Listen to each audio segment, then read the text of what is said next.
શું બે પોતાની રીતના બે યુવક કે યુવતી એ લગ્ન કરતા હોય એને સાચા પ્રેમ લગ્ન ના કહી શકાય? યુવાનો યુવતીના સ્વતંત્રતાના કે પ્રેમના વિરોધી નથી. ભાગેડુ લગ્ન પ્રથાની સામે પાટીદારોએ જે જંગનું એલાન કર્યું હતું એનું આજે પ્રથમ પડાવ, પ્રથમ બેઠક. ભાગેડુ લગ્ન પ્રથા મુદ્દે અને ઈડબ્લ્યુએસ ના મુદ્દા અને બીજા મુદ્દાને લઈ અને વિગતવાર ચર્ચા.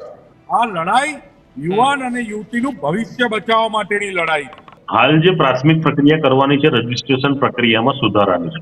આ ગુજરાતની દીકરીની અસ્મિતા માટે સરકારે ત્વરિત પગલાં લઈ અને રજીસ્ટ્રેશન પ્રક્રિયામાં સુધારા કરવા જોઈએ. તો પછી પોતાનો જીવનસાથી એ સાથે ના ગોતી શકે તો આ કેટલું યોગ્ય? સરકારના નાક નીચે જે તલાટીઓ બેફામ રીતે પૈસા લઈ અને ભોળી છોકરીઓને ફસાવાના કાવતરા ઘડતા હતા, પણ એ તો સિસ્ટમમાં ખામી છે, એમાં કાયદો બદલાવાની ક્યાં જરૂર છે? કે જે બોગસ લગ્ન થાય છે, જે ફસાવાના કાવતરા ઘડીને જે લગ્ન કરવામાં આવે છે, એના માટે આ કાયદો કડક બનાવવાની વાત છે. પેલા કોઈ ફસાવી જાય તો એ દીકરીને સંસ્કાર આપવાની જવાબદારી એ સમાજની અને પરિવારની હોય છે.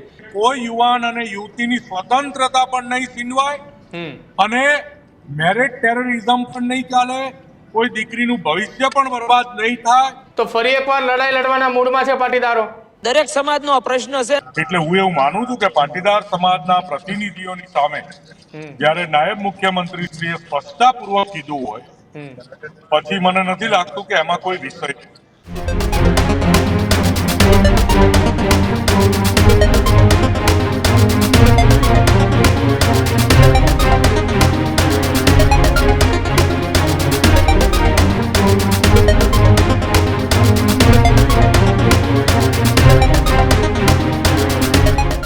નમસ્કાર, અમારી વિશેષ રજૂઆત ગર્જનાદમાં હું કૃણાલ આપનું સ્વાગત કરું છું. અને હું છું પ્રદીપ.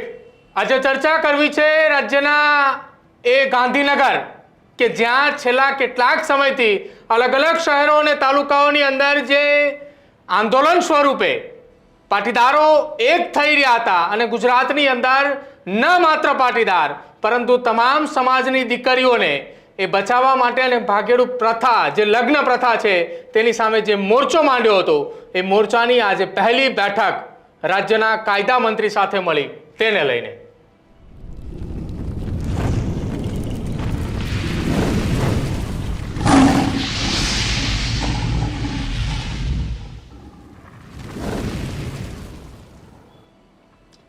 રાજ્યના પાટનગર ગાંધીનગરમાં આજે પાટીદાર આગેવાનો અને સરકાર વચ્ચે બેઠક તો પૂર્ણ થઈ. તેમની જે માંગ હતી કે ભાગેડુ લગ્ન પ્રથા છે તેમાં અમુક ફેરફારો કરવામાં આવે, કાયદામાં સુધારા કરવામાં આવે, પણ અત્યારે બેઠક બાદ હવે શું સરકાર આમાં કોઈ ફેરફાર કરશે કે કેમ? અને ફેરફાર કરશે તો પણ સામે અનેક સવાલો ઉઠી રહ્યા છે કે દેશની સર્વોચ્ચ અદાલત એ પ્રેમ લગ્ન માટે છૂટ આપેલી છે, તો પછી શું સરકાર કે કોઈ સમાજ આમાં ફેરફાર કરી શકે ખરા? અને સરકાર કે સમાજ જો ફેરફાર કરે તો પછી યુવાધન આમને સ્વીકારશે ખરા? આવા અનેક સવાલો થઈ રહ્યા છે અને આ માંગને લઈ સરકારે એક આશ્વાસન આપ્યું છે, પણ શું સમાજને આશ્વાસન ઉપર વિશ્વાસ છે ખરા? આ તમામ મુદ્દાઓને લઈને ચર્ચા કરવી છે. અને એક બીજો મુદ્દો કે જે ઈડબ્લ્યુએસ 10% અનામતની સ્થાનિક સ્વરાજની ચૂંટણીમાં પાટીદાર સમાજ માંગ કરી રહ્યો છે, તેની પણ આજે ચર્ચાઓ થઈ. આ સમગ્ર મુદ્દે આજે ચર્ચા કરવી છે. પાટીદાર આગેવાનો કે જે ગાંધીનગરમાં સરકાર સાથે બેઠકમાં ચર્ચાઓમાં જોડાયા હતા ત્યાં અંદર શું વાત થઈ અને શું આના નિર્ણય પર આધાર રહે છે તેની તો આપણી સાથે વાતચીત કરવા માટે એ પાટીદાર આગેવાન વરુણ પટેલ, અલ્પેશ કથિરિયા, ગીતાબેન પટેલ અને દિલીપ છાબવા આ બધા જ મહેમાનો જોડાયા છે. પહેલા તો બધા જનું ન્યૂઝરૂમમાં ખૂબ ખૂબ સ્વાગત છે. નમસ્કાર વરુણભાઈ, શરૂઆત આપનાથી કરવી છે. જે છેલ્લા કેટલાક સમયથી રાજ્યના અલગ અલગ ખૂણાઓની અંદર જઈને બેઠકો કરી, યાત્રાઓ કાઢી, કલેક્ટર કચેરીએ પહોંચ્યા, આવેદનપત્રો પણ આપ્યા. આજે એની પહેલી બેઠક હતી અને પહેલી બેઠક પણ ત્યારે જ મળવા જઈ રહી છે કે જ્યારે આજથી બરોબર 48 કલાક પહેલા ખોડલધામની અંદર એક પાટીદાર લેવા પટેલ સમાજના મંત્રીઓનું સન્માન સમારોહ અને એ જ સન્માન સમારોહની વચ્ચે આજે કાયદા મંત્રીની સાથે એક બેઠક કરી. બેઠકની અંદર હકારાત્મક આશ્વાસન પણ આપ્યું, જે આપના નિવેદન પરથી હું કહી રહ્યો છું. શું કઈ ચર્ચાઓ મહત્વની થઈ કે જેના કારણે આવનારા સમયમાં ભાગેડુ લગ્ન પ્રથાની સામે પાટીદારોએ જે જંગનું એલાન કર્યું હતું એનું આજે પ્રથમ પડાવ, પ્રથમ બેઠક? જો આજે ગુજરાત સરકારના કાયદા મંત્રી અને નાયબ મુખ્યમંત્રી શ્રી સાથે નાયબ મુખ્યમંત્રી શ્રી હર્ષ સંઘવીની આગેવાનીમાં ભાગેડુ લગ્ન પ્રથા મુદ્દે અને EWS ના મુદ્દા અને બીજા મુદ્દાને લઈ અને વિગતવાર ચર્ચા થઈ. મારા સાથી મિત્ર ગીતાબેન પણ એ બેઠકમાં હાજર હતા. કોઈ કારણસર અલ્પેશભાઈ આવી નતા શક્યા, અલ્પેશભાઈ અને દિલીપભાઈ.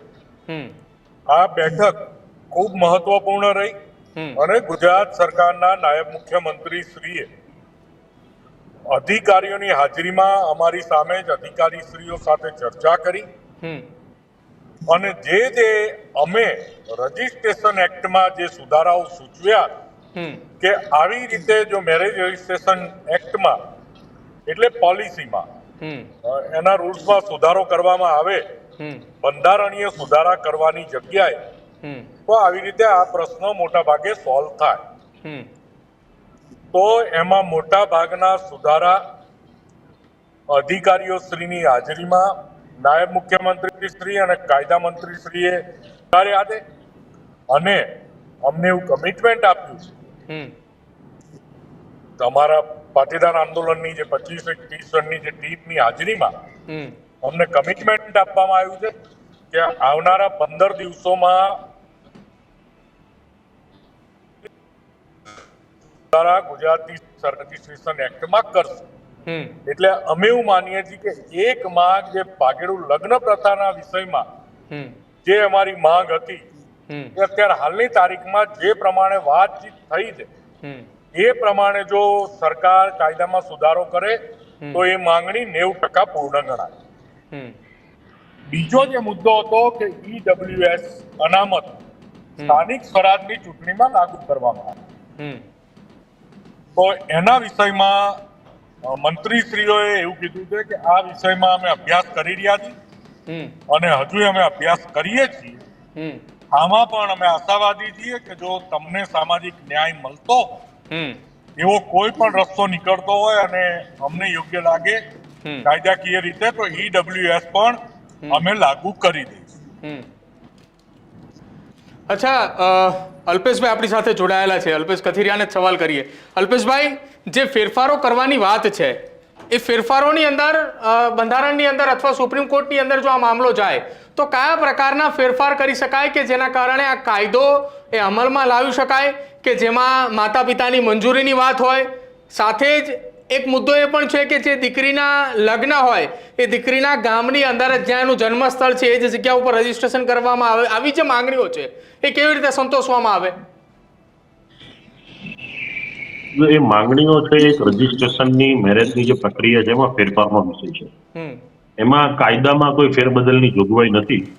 કાયદામાં ફેરબદલ કરવાનો આખો વિષય અલગ છે. બિલ સ્વરૂપે સુધારા સ્વરૂપે લાવવો પડે, ખરડાને પસાર કરવો પડે, ત્યારબાદ એના પર મતદાન થાય ને પસાર થાય, ત્યારબાદ એ રાજ્યપાલ સમક્ષ જતો હોય છે અને પછી રાજ્યપાલની સહીથી જ્યારે નોટિફિકેશન સ્વરૂપે જ્યારે બહાર આવે અને પછી કાયદો પ્રસ્થાપિત થાય. હાલ જે પ્રાથમિક પ્રક્રિયા કરવાની છે રજીસ્ટ્રેશન પ્રક્રિયામાં સુધારાની છે અને એ વહીવટી રીતે શક્ય છે.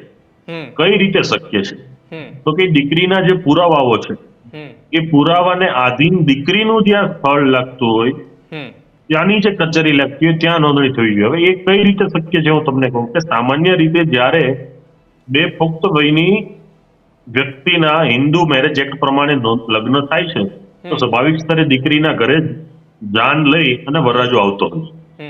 દીકરીને ત્યાં લગ્ન થવાના છે તો એ એક પ્રેક્ટિકલ વિષય છે કે દીકરીનું જ્યાં રહેઠાણ છે, એના જે પુરાવા છે, એનું જે આધાર કાર્ડ છે ત્યાં નોંધણી થવી જોઈએ. બીજી અમે એક માંગણી મૂકી છે કે આની પ્રિન્ટ સાથે વિડીયોગ્રાફી થવી જોઈએ, નોંધણી થઈ, એ પણ શક્ય છે. બીજી જે બાબત મૂકી છે કે કોઈ ખોટા દસ્તાવેજો મૂકે છે, કોઈ ખોટા આધાર કાર્ડ મૂકે છે, કોઈ ખોટા પુરાવાઓ મૂકીને લગ્ન કરે છે તો એ પ્રાથમિક સ્તરે ખબર નથી પડતી. એટલે કન્યા અને વરરાજો એટલે કે વર અને વધુ બંને પોતાના પુરાવાઓને આખું રજૂ કરે છે તો એ સાચા છે ખોટા છે એમાં કઈ છુપાયું છે નથી છુપાયું એની જાણકારી દિવસનો સમય હોવો જોઈએ. આ કેવું છે કે દીકરીની પ્રક્રિયામાં રજીસ્ટ્રેશન થઈ જાય છે પણ એ દસની પ્રક્રિયા રજીસ્ટ્રેશન પછી 6 મહિને, વર્ષે, 2 વર્ષે જયારે દીકરી દુઃખી થાય છે ત્યારે એમાંથી નીકળવા માટે એની પાસે માર્ગ હોતો નથી. ખૂબ લાંબી પ્રક્રિયા થાય છે.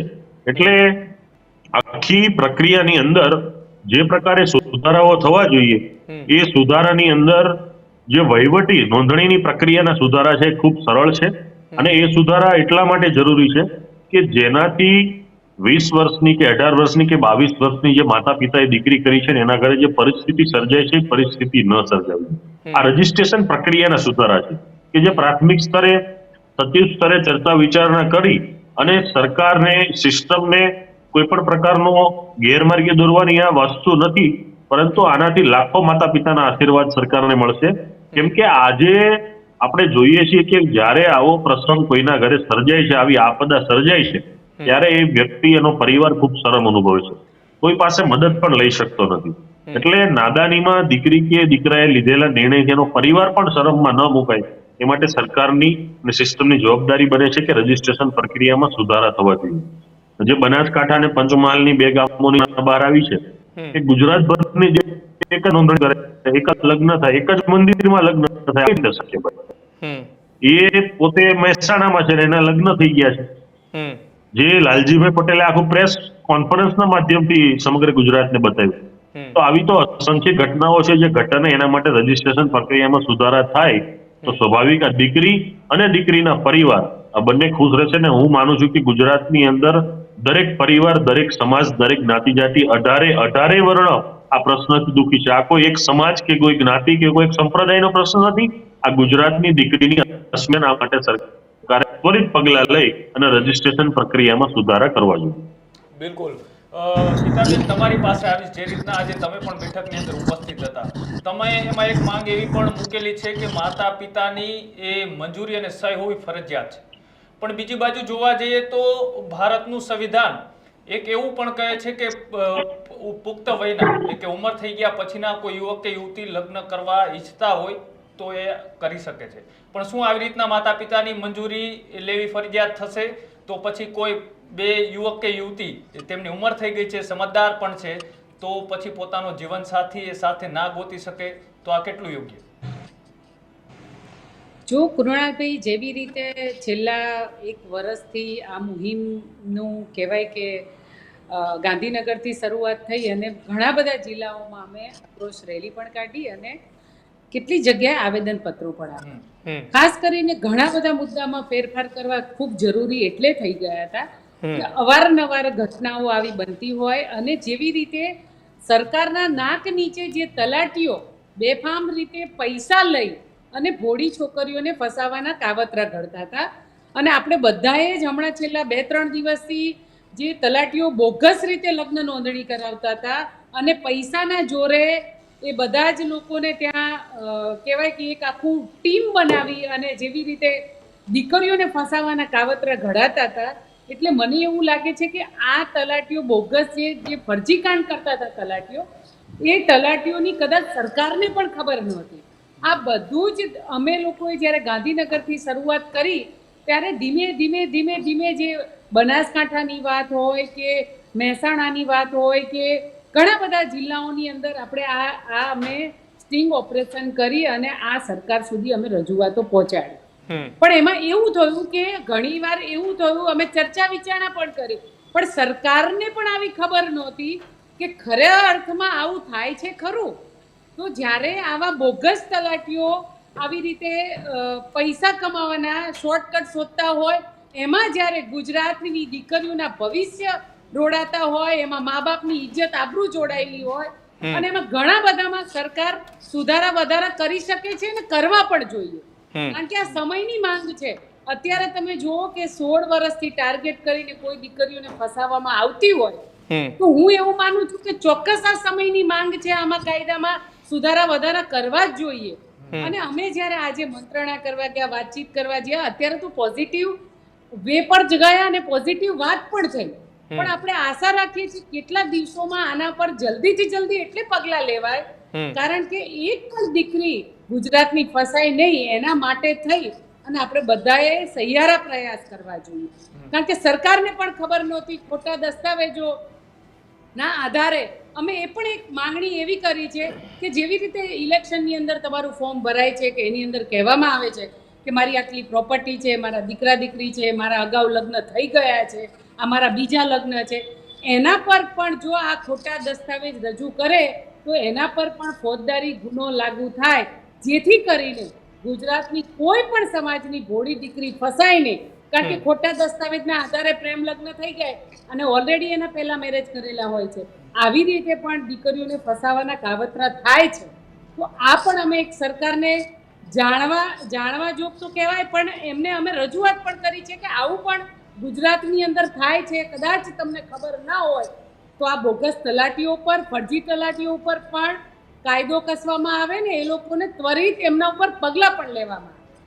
પણ બેન, તમે જે રીતના વાત કરી કે અલગ અલગ જગ્યાએ એ આ રીતના ખોટા લગ્ન થઈ રહ્યા છે, પણ એ તો સિસ્ટમનો વાંક છે, સિસ્ટમમાં ખામીઓ છે. એમાં કાયદો બદલાવાથી શું ફેર પડશે?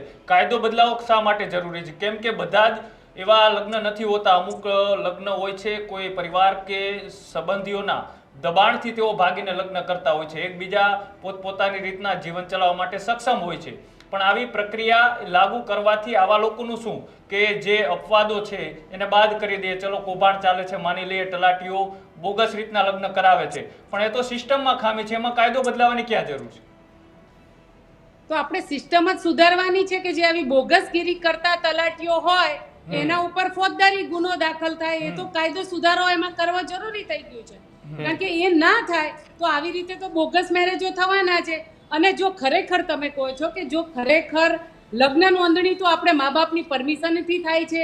ઘણી જગ્યાએ આપણે સમૂહ લગ્ન હોય તો એક જ ગ્રામ પંચાયતની અંદર વર્ષના અંદર હજારો લગ્ન થતા હોય. જેવી રીતે અમારી કોઈ પણ સામાજિક સંસ્થાઓ હોય તો એ સંસ્થાઓ, સામાજિક સંસ્થાઓની અંદર ધારો કે અમારું સિત્સરનું મંદિર છે તો ત્યાં પણ લગ્ન થતા હોય તો ત્યાં એની નોંધણીઓ થતી હોય છે.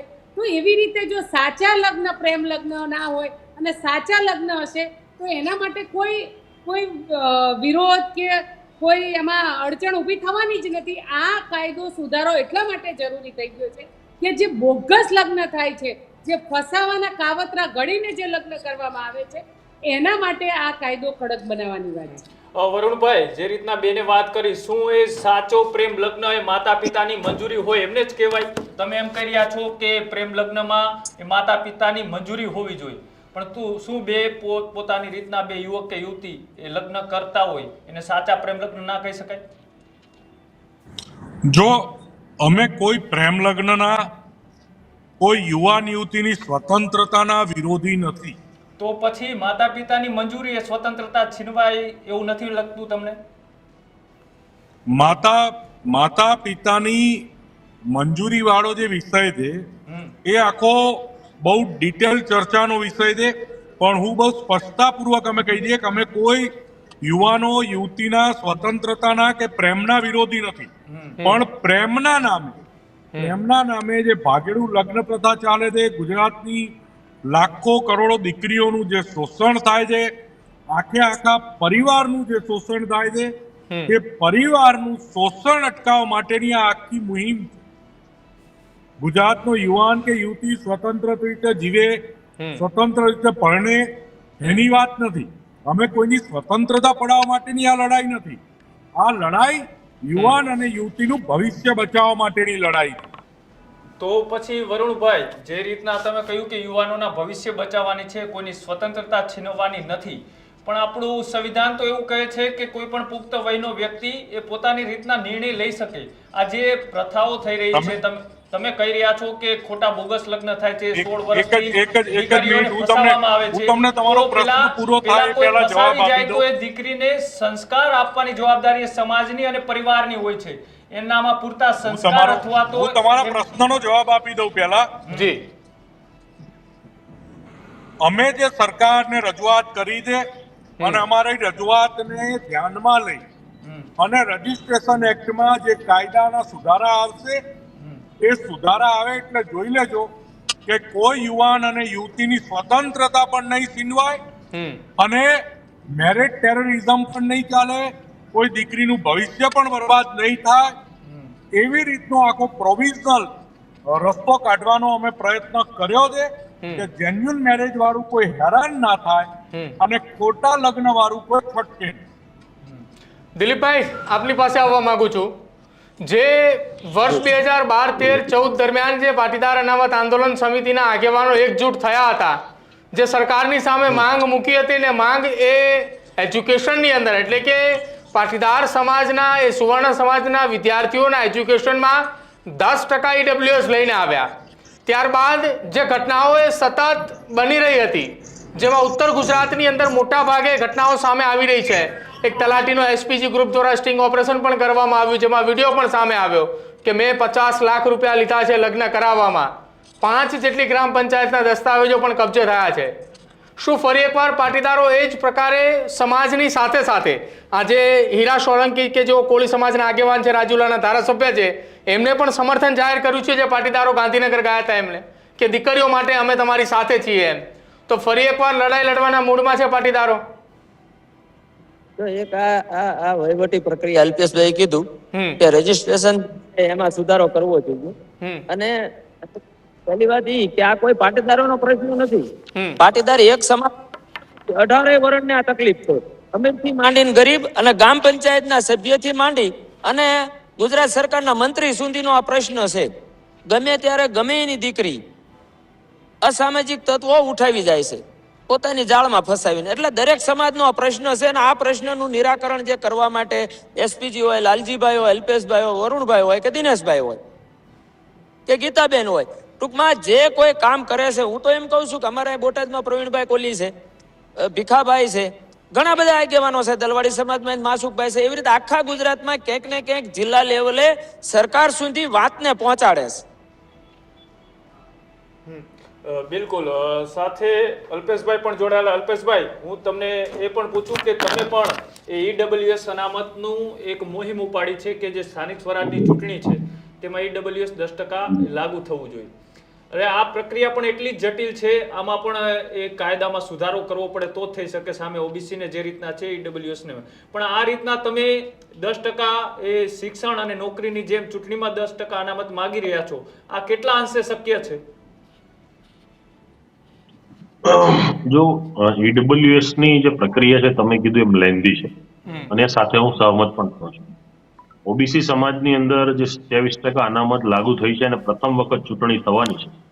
2010 ની અંદર સુપ્રીમ કોર્ટની અંદર એક પિટિશન દાખલ થાય છે અને 2021માં એટલે કે 12 વર્ષના સમયગાળા પછી સુપ્રીમ કોર્ટ દ્વારા એક જજમેન્ટ બહાર આવે છે અને એ ચુકાદા અને જજમેન્ટના આધારે 2021 પછી ઝવેરી કમિશનની રચના થાય છે અને એના આધારે પ્રથમ વખત આ અનામત લાગુ પડે છે.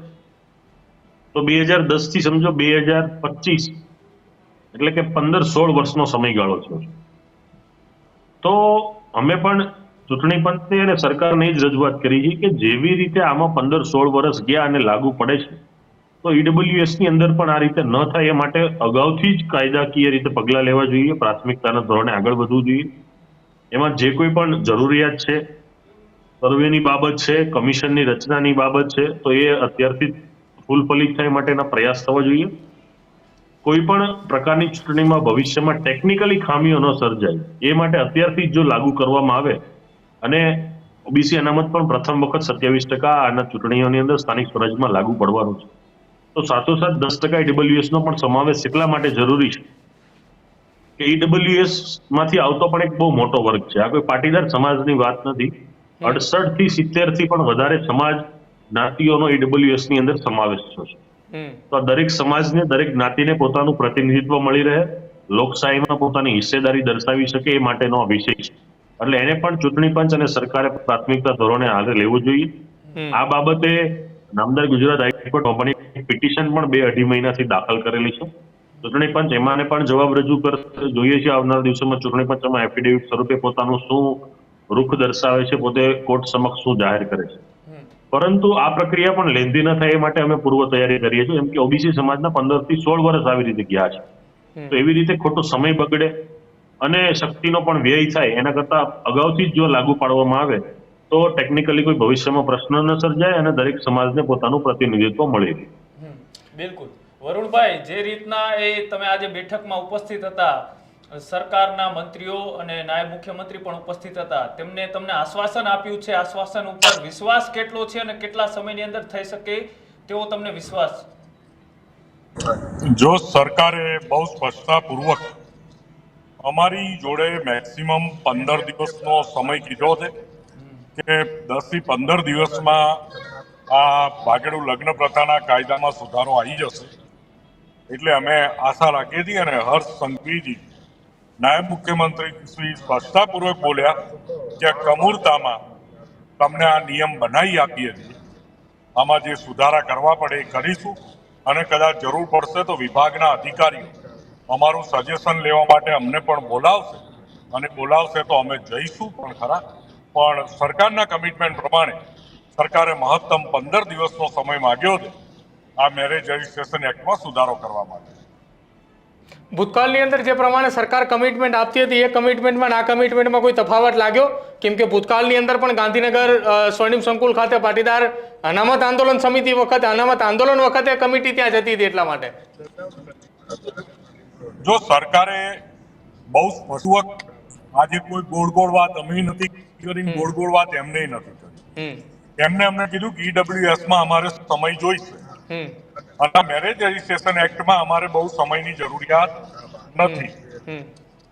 બરોબર છે. અમે તમને આ કમૂરતામાં જ આ નવા નિયમનું મુહૂર્ત કરી દઈએ છીએ એવું ગુજરાતના નાયબ મુખ્યમંત્રીશ્રીએ સ્પષ્ટતાપૂર્વક કીધું.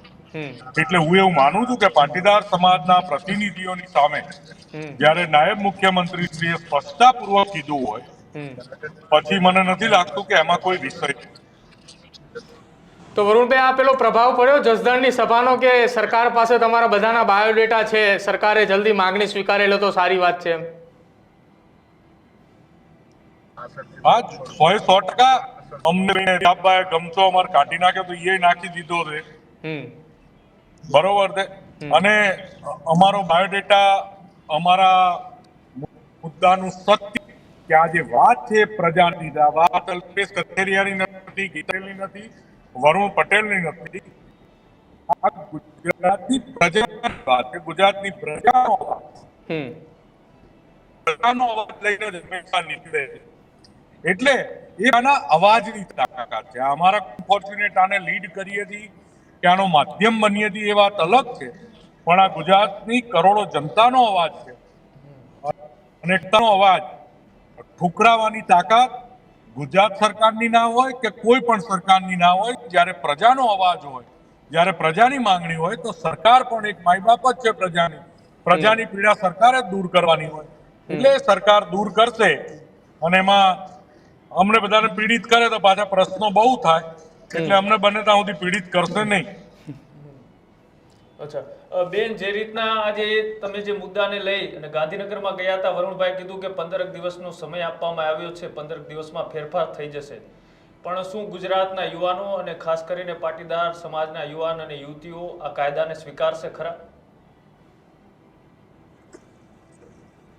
આ કાયદાને સ્વીકાર એટલે કરશે કે જેથી કરીને જે દીકરીઓ ખોટી રીતે ફસાય છે અને ફસાયા પછી 2-5 વર્ષે એ દીકરીઓને ખબર પડે છે કે આ મારો નિર્ણય ખોટો હતો, હું ખોટી રીતે ફસાઈ છું, ખોટી જગ્યાએ ફસાઈ છું.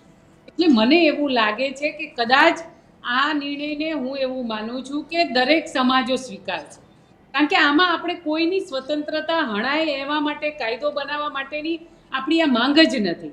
એટલે એના માટે થઈને ખોટી રીતે જે દીકરીઓને ટાર્ગેટ કરીને ફસાવવામાં આવે છે એના માટે જ આ કાયદો આપણે કડક બનાવવાની વાત છે. એટલે હું માનું છું ત્યાં સુધી આ ગુજરાતના દરેક સમાજો, દરેક યુવાનો અને યુવતીઓ આને ચોક્કસ સ્વીકાર કરશે, કારણ કે આપણી સંસ્કૃતિ પ્રમાણે ખોટી રીતે જે દીકરીઓને ફસાઈ અને લગ્ન કરવામાં આવે છે અને પછી કદાચ એકાદું સંતાન થઈ જાય તો એ સંતાન પાછળ પોતાનું જીવન આખું એ બરબાદ કરી નાખે છે. અને એક સમયે જે પ્રેમ લગ્ન કરી અને ખોટી રીતે ફસાઈ હોય છે પછી એને પાછું વળવાની જગ્યા પણ નથી મળતી. એટલે હું મારું વ્યક્તિગત એવું માનવું છે, અને જેટલી તાલુકા જિલ્લાઓમાં અમે મળ્યા છીએ, અમે પ્રોગ્રામો કર્યા છે, એ પ્રમાણે મારું પોતાનું એવું માનવું છે કે ચોક્કસ આવા કાયદા બનવાથી હું એવું માનું છું કે 80% દીકરીઓના ભવિષ્ય સુધરી જશે. બિલકુલ, આભાર ગીતાબેન વાતચીત કરવા બદલ. અલ્પેશભાઈ, દિલીપભાઈ અને વરુણભાઈ, તમામનો આભાર જોડાવા બદલ અને ચર્ચા કરવા બદલ. આશા રાખીએ છીએ સરકારે જે આશ્વાસન પાટીદાર સમાજના આગેવાનોને આપ્યું છે જેમાં સરકારે એ મેક્સિમમ 15 દિવસની વાત કરી. જેમ વરુણ પટેલે કહ્યું કે 15 દિવસના સમય, અને સરકારે એવું પણ કહ્યું છે કે કમૂરતામાં જે નવા નિયમો છે પ્રેમ લગ્નની અંદર એ લાગુ કરવામાં આવશે, કે જેના કારણે ભાગેડુ લગ્ન પ્રથા જે છે તેની અંદર ક્યાંક ઘટાડો થશે. જે પંચમહાલ અને બનાસકાંઠાની અંદર જે ઘટનાઓ સામે આવી કે જ્યાં ભાગેડુ લગ્ન કરાવી અને 50 લાખ રૂપિયા સુધીનો એ કૌભાંડ આચરનાર એ તલાટીઓ કે જેમની સામે હવે કાયદાકીય કાર્યવાહી તો શરૂ કરવામાં આવી છે, પણ એ 2000 લગ્નનું શું? એ 2000માંથી કેટલા એવા લગ્ન હશે કે જે એ પરિવારથી વિરોધ જઈ, પરિવારની નિર્ણયના વિપરીત જઈને લગ્ન કર્યા હશે, અને તેમાં પણ કોઈક ને કોઈક જગ્યાએ કોઈ દીકરી એ પીડાતી હશે. આ એ પ્રથાની સામે પાટીદાર સમાજે જ્યારે અવાજ ઉઠાવ્યો ત્યારે તેમના સમર્થનમાં ક્ષત્રિય સમાજ પણ મેદાને આવ્યો. આજે કોળી સમાજના દિગ્ગજ આગેવાન અને રાજુલાના ધારાસભ્ય હીરા સોલંકીએ પણ કહ્યું કે દીકરીઓના મુદ્દા માટે અમે તમારી સાથે છીએ. એટલે એક બાદ એક સમાજના આગેવાનોએ સમર્થન આપી રહ્યા છે, અને તેની વચ્ચે સરકારે એક આજે બેઠકની અંદર મહત્વપૂર્ણ આશ્વાસન પણ આજે આપ્યું છે. બિલકુલ, પણ જે રીતના એ અત્યારે આ લગ્ન પ્રથા, ભાગેડુ લગ્ન પ્રથાનો મુહિમ અત્યારે ચાલી રહી છે, અનેક એવા કૌભાંડી તલાટીઓ પણ પકડાણા છે, પણ પાટીદાર સમાજની જે માંગ છે એમાં અમુક અંશે હું શક્ય નથી, એટલે કે એમની વાત સાથે હું જોડાયેલો નથી. એમાં જે મુખ્ય વાત છે કે માતા પિતાની મંજૂરી એ ફરજિયાત. હવે દેશનું સંવિધાન, દેશનો કાયદો પણ એવું કહે છે કે કોઈ પણ વ્યક્તિ એ પુખ્ત વયનો થાય પછી પોતાની રીતના એ સ્વતંત્ર નિર્ણય લઈ શકે છે. હવે જો માતા પિતાની જ જરૂર હોય, સંમતિ હોય લગ્ન કરવા માટે, તો એ વ્યક્તિ ભાગીને લગ્ન શા માટે કરે? અમુક એવા લગ્ન પણ હોય છે કે માતા પિતા તેમાં સહમત ના હોય, પણ એ પોતપોતાની વ્યક્તિએ પસંદ કરેલા વ્યક્તિ સાથે જીવન પૂરેપૂરું ગુજારવા માટે તૈયાર હોય. એટલે આવા અનેક અટપટા મુદ્દાઓ આની અંદર છે. હવે યુવાનો આમને સ્વીકારશે કે નહીં, પણ જે કાયદામાં ફેરફારની વાત છે તેની પહેલાં જે સિસ્ટમ અત્યારે છે એ સિસ્ટમને સારી રીતે ચલાવવા માટેના અધિકારીઓ ને ક્યાંક ને ક્યાંક ટ્રેનિંગ આપવાની જરૂર છે. અને બીજી બાજુ કે જે 16 ને 18 વર્ષે દીકરીઓ ભાગીને લગ્ન કરી રહે છે અને પછી ફસાઈ જાય છે, તો એ પહેલાં તેમના પરિવારે, એમના સમાજે એમનામાં સંસ્કારનું સિંચન કરવું જોઈએ કે આપણી દીકરી એ આવું કાંઈ પગલું ભરતા પહેલાં એક વખત પરિવારનું અને સમાજનું વિચારે, જેનાથી પાછળથી ના તો પરિવારને નીચું જેવા જેવું થાય કે ના તો દીકરીને જીવન ટૂંકાવવું પડે. આવા અનેક સવાલો ઉઠી રહ્યા છે. બંને પાસા છે, એક બાજુ સારા પાસા છે તો બીજી બાજુ એક ખરાબ પાસાઓ પણ છે. હવે જોવાનું એ છે કે સરકાર શું આ નિર્ણય કરે છે, તો પછી સમાજ આમને સ્વીકારે છે કે કેમ, યુવાનો આની તરફેણમાં છે કે પછી આની વિરુદ્ધમાં, એ જોવાનું રહેશે. અને બીજું કે શું એ સરકાર અને સમાજ એ બંને મળી અને શું સંવિધાન ફેરવી શકે છે કે કેમ, એ જોવાનું રહેશે. તમે આ વાત સાથે કેટલા સહમત છો એ અમારી કોમેન્ટ બોક્સમાં અચૂક જણાવજો. જોતા રહેજો ન્યૂઝરૂમ. નમસ્કાર.